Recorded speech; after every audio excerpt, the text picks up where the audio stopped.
네, 안녕하십니까. 길버드 아카데미에서 영어를 강의하고 있는 정지영입니다.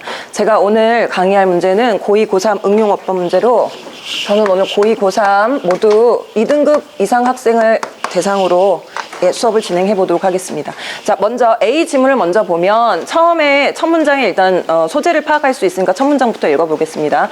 The efficient and valuable use of big data. 그러면 빅데이터를 효율적이고 가치 있게 사용하는 것은 needs the personal and organizational capacity. 자, 개인과 어떤 조직의 능력을 필요로 합니다. 그래서 첫 번째 문장을 딱 보니까 자, 이 글에 일단 소재가 파악이 되는데요. 빅데이터의 효율적인 사용에 관한 얘기입니다. 그래서 이 글에 빅데이터의 효율적인 사용.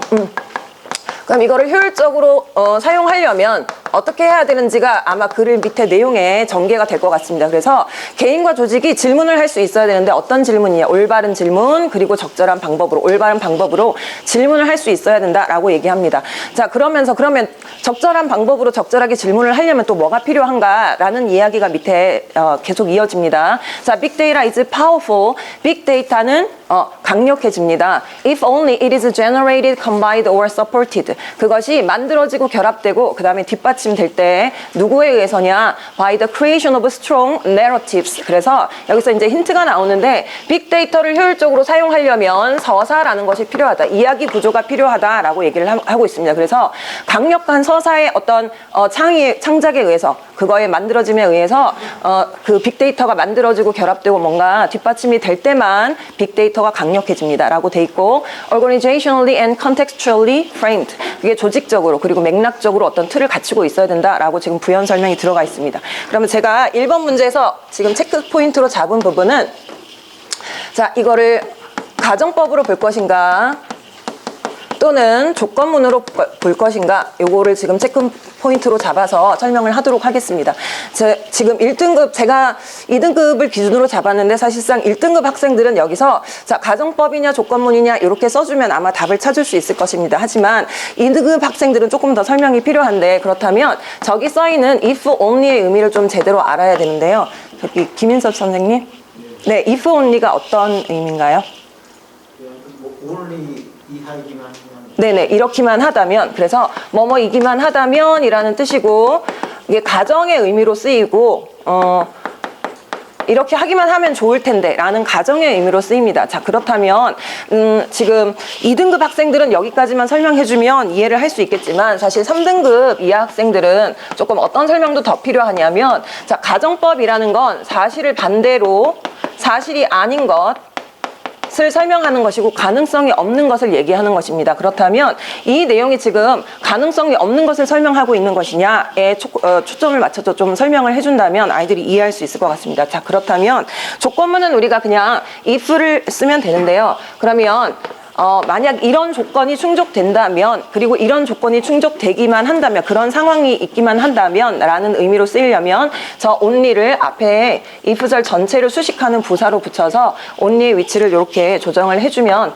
의미가 달라집니다. 그래서 얘를 가정법으로 보면 자, 이건 사실이 아니지만 이렇기만 하다면 라는 의미가 되고 이거를 조건문으로 보면 이런 조건이 충족되면 빅데이터는 강력해진다 라는 의미가 되겠습니다. 그러면 둘 중에 어떤 의미가 맞는지 요거를 조금 문장을 분석하면서 내용을 이해하면서 수업 시간에 설명을 해주면 문제 해결이 될 것 같습니다. 자, 그래서 일단 여기까지 내용은 빅데이터를 제대로 사용하려면 서사가 필요하다 그 내용이었습니다. 자, 그런데 그럼 서사를 도대체 어떻게 만들어내냐라는 내용이 밑에 다 쭉 이어지고 있습니다. 그래서 여기서부터 한번 보겠습니다. The arts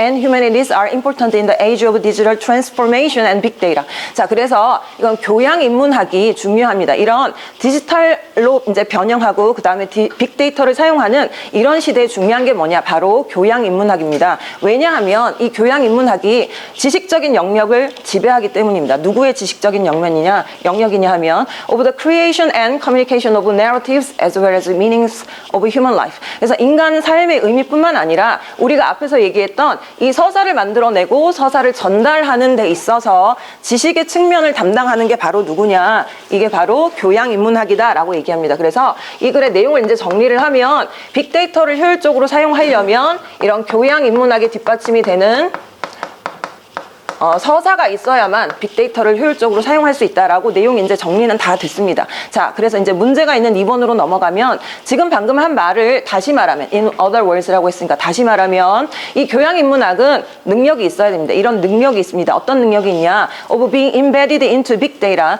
자, 빅데이터 안에 끼워 넣어질 능력이 있습니다. 말 그대로 해석하면 그렇게 되는데요. The aesthetic human-based dimension. 이런 미적인 인간을 근본으로 한 측면을 근데 의미상은 이해돼야 되는데 의미상으로 이제 여기 지금 문제가 조금 오류가 있어서 제가 원래 의미대로 해석을 한다면 미적인 인간 바탕의 어떤 측면을 이 빅데이터 안에 끼워 넣을 수 있는 능력이 있는 게 바로 교양인문학이다라는 의미가 되겠습니다. 그러면 이번 문제의 체크 포인트는 목적어의 위치라고 잡겠는데요.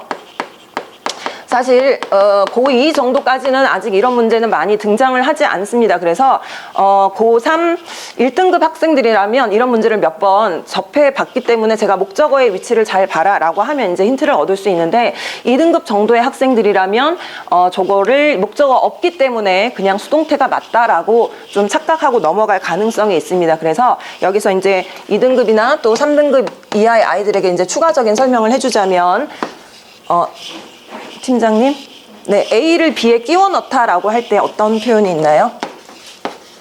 embed를 이용하면 네, embed A into B 이렇게 쓰면 A를 B에 끼워 넣다라는 의미가 됩니다.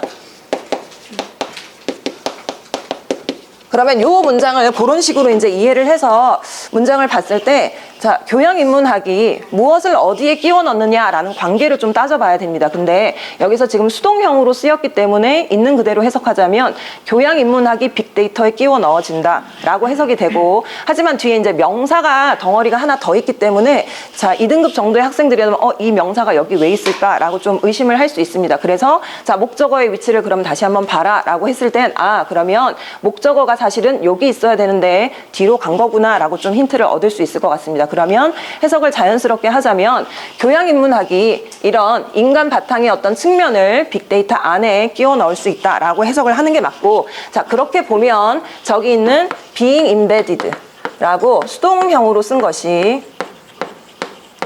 요것이 맞는지 아니면 그냥 능동형으로 목적어가 있기 때문에 embedding이라는 능동형으로 써야 되는 게 맞는지 요거를 수업 시간에 비교를 하면서 설명을 하도록 하겠습니다. 그래서 다시 한번 내용을 정리하면 빅데이터를 제대로 사용하기 위해서는 교양인문학의 바탕이 된 서사구조가 꼭 필요하다 이런 내용이 되겠습니다. 자, 이렇게 해서 넘어가고요. 두 번째 지문 보겠습니다. 자, B 지문은 맨 첫 번째 문장을 보면 a very talkative girl 어떤 말 많은 어떤 여자애가 used to cause a lot of trouble 자 많은 문제를 일으키곤 했습니다. 과거에 by saying things she shouldn't 자기가 하면 안 되는 말하면 안 되는 말을 함으로써 자 그래서 지금 어떤 말 많은 여자 아이에 관한 얘기인데 자 요런 글의 형태를 우리가 일화라고 얘기를 합니다. 일화 자 그래서 일화를 얘기할 때는 사실은 주제문이 앞에 없고 예시가 처음부터 나온 상황이 됩니다. 그래서 아이들한테 이런 글을 읽을 때는 자, 맨 앞에 우리가 주제를 찾고 싶으면 맨 앞을 보기보다는 사실 일화를 쭉 얘기하고 마지막에 일화는 항상 이 이야기의 교훈이 무엇인가 혹은 여기서 깨달은 점이 무엇인가를 마지막에 얘기해 준다라고 얘기합니다. 그래서 이 글에서 말하고 싶은 핵심적인 내용을 찾기 위해서는 사실 저 밑을 내려가면 되는데요. 여기 보이는 Murphy's Law, 머피의 법칙이라는 얘기가 아마 이 이야기의 주제가 될 것 같습니다. 혹시 김호범 선생님? 네, 머피의 법칙이 뭔지 아시나요? 네, 뭔가 하는 일마다 제대로 안 된다라고 우리가 보통 알고 있는데, 자, 이 글 쓴 사람은 머피의 법칙이 무엇인지 여기 지금 설명을 해주고 있습니다. 자, 그러면 이제 첫 번째 문장을 봤을 때 어떤 여자애가 하면 안 되는 말을 하면서 문제를 많이 일으켰다라고 하니까 사실 내용은 뻔할 것 같습니다. 이동혁 선생님, 네, 이 여자아이가 어떤 행동을 했을까요? 일이 잘못되도록 하는 행동들을 네네, 어떤 식으로 그럼 자기가 하면 안 되는 말을 해서 그런 문제를 일으켰겠죠. 그래서 사실은 이야기는 간단하고 우리가 주제를 찾기 위해서는 별로 중요한 얘기는 아니기 때문에 넘어가도 되지만 사실 3번 문제를 풀기 위해서는 요 힌트가 되는 문장이 또 앞에도 있기 때문에 여기서부터 한번 보겠습니다. 자, 아빠가 이제 극장에 가지 말라고 했는데 극장에 갔습니다. 그래서 집에 오고 나서 그녀의 오빠가 그녀에게 뭐라고 부탁했냐? Not to tell their father. 아빠한테 말하지 말라고 했습니다. 뭘 말하지 말라고 했냐? Where they had been. 그들이 어디 갔었었는지. 자, 여기서 사실은 이 문장을 보면 좀 힌트를 얻을 수 있는데 말하지 말라고 했다. 이제 과거형으로 썼고 어디 갔었었는지는 과거보다 더 이전의 사실이기 때문에 had pp라는 과거 완료 시제를 썼습니다. 자, 어디 갔었는지 말하지 마라고 하고 덧붙이기를. 자, if you don't say anything about our being to the cinema. 우리가 극장에 가는 거에 대해서 네가 아무 말도 안 하면 좋은 거 내가 다 사줄게 라고 얘기를 했습니다. 하지만 결국 이 아이는 얘기를 했습니다. 자, 근데 이제 3번에서 체크 포인트로 잡고 싶은 것은 자, 준동사의 시제라고 제가 체크 포인트를 잡겠습니다. 그러면 자, 이렇게 얘기를 하면 1등급 아이들하고 이제 2등급까지는 어디를 봐야 되겠다라고 좀 감을 잡을 수 있을 텐데 3등급 이제 밑에 아이들은 준동사의 시제를 아직 고2 정도는 조금 헷갈려 하는 측면이 있어서 요걸 좀 추가적으로 설명을 하겠습니다. 사실 준동사의 시제는 중3부터 투부정사의 이제 시제에 대해서 많이 나오기는 하는데 김윤희 선생님? 네, 동명사의 이제 시제를 나타내는 방법이 두 가지가 있습니다. 네, 첫 번째는 동사 원형의 ing를 쓰는 거. 동사 원형의 ing를 쓰면 어떻게 알려주죠? 아이들한테? 네, 주절의 시제와 일치한다. 주절 시제와 일치. 그 다음에 또 하나는 뭐가 있을까요? 네, having pp. having pp의 모양을 쓰면 요거는 주절보다 네, 과거 시제라고 이렇게 얘기를 합니다. 그래서 요거는 사실 중3 아이들한테 지금 많이 가르치고 있는 부분인데 시험에 실제로 잘 나오는 거는 고2 때 굉장히 시험에 많이 나오고 그리고 이제 고2 학생들한테는 고2 학생들이 처음에 이제 한 3등급, 4등급 되는 학생들은 about 전치사 뒤에 동명사를 잘 썼네요. 여기에만 초점을 맞출 수 있습니다. 그러면 제가 이제 고2 학생들한테는 니네한테는 그런 문제가 절대로 안 나온다라고 얘기를 많이 해주고 있습니다. 그래서 고2 정도가 되면 준동사에서 항상 시제와 태를 집중을 해서 보라라고 얘기를 하고 있습니다. 그러면 저기 있는 being이 맞는 건지 아니면 요거를 시제를 좀 달리해서 having been이 맞는 건지 의미를 따져보면 네, 우리가 극장에 갔었던 것에 대해서 아빠한테 아무 말도 하지 말아라 라는 얘기가 되기 때문에 그 말하지 않는다와 극장에 갔던 것이 시제가 다르다라는 걸 알 수 있습니다. 그래서 그거를 설명을 하면서 수업을 진행하도록 하겠습니다. 자, 그래서 결국 아이는 말을 했고 자, 이 사람이 이제 주는 결국 하고 싶은 얘기는 뭐냐면 This is the typical case. 이게 바로 전형적인 사례입니다. Where the Murphy's law is applied. 머피의 법칙이라는 게 적용되는 전형적인 사례가 이것입니다. 그래서 저는 처음에 머피의 법칙은 뭔가 그냥 안 좋은 일이 다 일어나는 건데 무슨 말인가 라고 했더니 이 사람이 that is 다시 말하면 머피의 법칙이 뭔지 다시 말하면 자, 여기하고 똑같은 말이기 때문에 마지막에만 보겠습니다. Whatever can go wrong. 자, 잘못된 가능성이 있는 것은 뭐든지 will go wrong. 잘못될 것이다. 그러니까 잘못될 가능성이 조금이라도 있는 것이 늘 잘못된다라는 얘기가 되겠습니다. 그래서 그런 머피의 법칙에 관한 얘기고요. 자, 4번에서 제가 체크 포인트로 잡은 것은 문제를 관계 부사를 쓸 것인가 능동 수동을 지금 체크 포인트로 좀 잡아 보겠습니다. 그래서 apply라는 동사를 A를 B에 적용하다라는 의미를 쓸 때는 어떤 의지를 가진 존재가 이 법칙을 어딘가에 적용한다라는 의미가 되기 때문에 여기선 그런 의미보다 그냥 법칙이 적용된다라는 의미로 본다면 apply를 자동사를 봐서 어디에 적용되다 무엇이 적용하다 뭐 이런 식으로 보면 되겠습니다. 자, 요런 의미로 지금 파악을 한다면 저기 있는 is applied가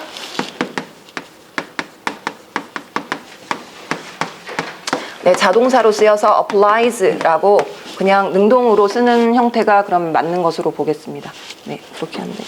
네, 그러면 요거를 가지고 3번 잡고 그러면 수업을 진행해 보도록 하겠습니다. 네, 1번 문제를 보면 자, if only라는 표현 자체를 알고 있는 이제 2등급 학생들은 이게 어렵지 않겠지만 여기서 꼭 알아야 될 내용이 if only라고 썼을 땐 여기에 가정의 의미가 들어간다는 걸 꼭 알고 있어야 됩니다. 그래서 얘 내용을 보면 그럼 과연 사실이 아닌 이런 내용을 가정했을 때 빅데이터가 강력하냐 그것이 아니라 이런 조건이 달성이 되면 빅데이터는 강력해질 수 있다라는 단순한 조건의 의미로 써야 되기 때문에 저기 있는 only의 위치를 바꿔서 if only가 아니라 요거의 자리를 바꿔서 if절 전체를 그냥 이 조건절 전체를 only라는 부사로 꾸며주는 이렇게 순서를 바꾸도록 하겠습니다. 그래서 이런 조건만 맞다면 이런 조건이 맞을 때에만 빅데이터가 강력하다 이런 의미로 해석을 해주면 되겠습니다. 자, 그러면 2번 문제는 자, 이번 문제를 봤을 때는 자, 학생들이 조금 어려워할 수 있는 게 그냥 embed라는 동사를 다 알고 있으면 embed A into B를 써야 되고 그러면 A라는 목적어가 여기 있어야 되는데 목적어가 없네? 그럼 학생들이 자연스럽게 그냥 여기만 보고 수동태를 쓰는 게 맞다라고 생각할 수 있습니다. 하지만 고3 문제에서는 이렇게 목적어가 뒤로 가는 경우도 많이 출제가 됩니다. 그래서 이런 문제를 한 번이라도 본 학생들은 혹시 목적어가 뒤에도 있나 확인을 해볼 수 있는데 자, 여기만 보지 말고 항상 뒤에 혹시 목적어가 자리가 바뀐 게 아닌가를 꼭 확인해 보기 바랍니다. 그래서 저기서는 목적어가 없는 것이 아니고 embed의 목적어가 없는 것이 아니고 뒤로 자리만 바뀌었기 때문에 이거를 수동 형태로 쓰면 안 되고 능동의 형태로 embedding이라고 쓰도록 하겠습니다.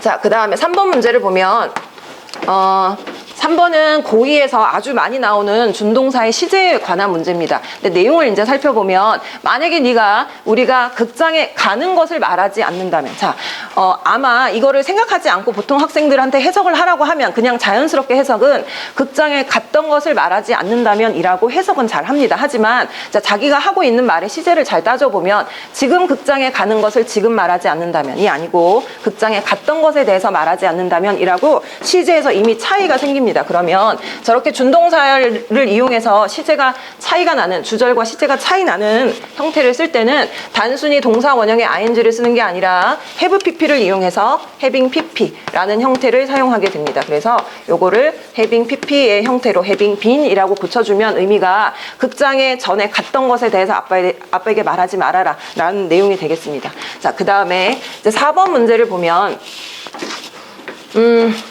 네, apply가 우리가 뭐 A를 B에 적용하다라는 의미로 많이 쓰이기도 하는데 요거를 수동으로 썼을 때는 그러면 누군가가 머피의 법칙을 이 상황에 적용했다라는 의미가 되고 그건 여기서 조금 부자연스러운 내용이 되겠습니다. 그렇다면 저기는 apply를 그냥 단순히 자동사로 무엇이 어디에 적용되다라는 의미로 봐서 저거를 수동태로 쓸 것이 아니고 단순히 네, 능동의 형태로 고쳐주면 오히려 의미가 더 자연스럽다고 볼 수 있겠습니다. 그래서 is applied를 능동형인 자동사의 능동형인 applies로 고치도록 하겠습니다. 네, 그러면 제가 출제 빈도와 난이도를 설정하도록 하겠습니다.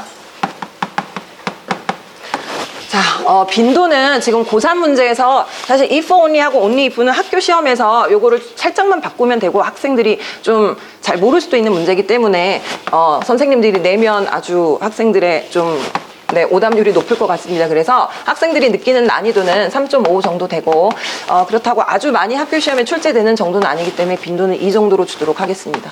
자, 그리고 2번 문제 같은 경우는 3학년 문제에서 아주 가끔 출제가 되는데 제가 봤을 때는 점점 저런 문제가 더 많이 출제가 되고 있는 것 같습니다. 하지만 2학년이나 뭐 1학년에서는 나오지는 않고요. 그래서 항상 2학년 수업을 할 때도 제가 이런 문제가 3학년 때 나오기 때문에 꼭 봐둬라라고 좀 많이 설명을 하는 문제입니다. 그래서 난이도가 학생들이 느끼기에는 좀 많이 어려울 것 같고요. 그리고 빈도도 요거는 학교에서도 충분히 출제할 수 있는 그런 빈도라고 보겠습니다. 그리고 지금 준동사의 시제 문제는 사실 빈도는 굉장히 높아서 선생님들이 학교에서도 많이 출제하기 좋아하시는 문제고 자, 모의고사도 많이 나옵니다. 그리고 학생들도 저거를 체크 포인트를 말해주면 잘 하지만 실제로 먼저 찾아내기는 조금 어렵기 때문에 난이도는 3 정도로 주도록 하겠습니다.